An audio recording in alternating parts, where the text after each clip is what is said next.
Welcome to this DelftStack tutorial video. In today's video, I'm going to show you how to fix Battlefield 6 not launching or not opening on PC when using Steam or the EA app. Whether the game won't start at all, crashes instantly, or just refuses to load, this simple step-by-step guide will help you get Battlefield 6 running again without frustration. First, open the link to download Microsoft Visual C++. Once the page opens, scroll down until you see two downloads, one for x86 and one for x64. Make sure to download both files, because Battlefield 6 needs them to run properly.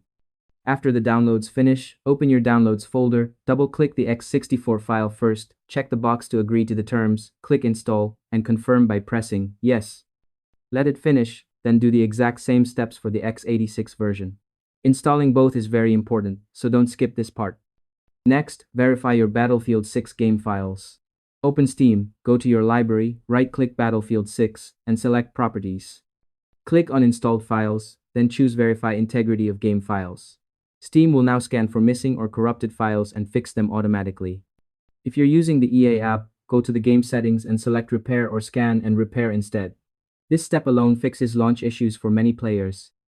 To make the process smoother, here are a few quick tips. Make sure Steam or the EA app is fully updated, close any background overlays, and ensure Battlefield 6 is not blocked by antivirus software. These small checks can prevent common launch problems. Once that's done, open the Windows search bar and type Check for Updates. Click it, then select Check for Updates and make sure your system is fully up to date. After everything installs, restart your PC. Once your computer boots back up, launch Battlefield 6 again and check if it opens normally. And that's all there is to it. By following these steps, you should be able to fix Battlefield 6 not launching on PC using Steam or the EA app without any hassle.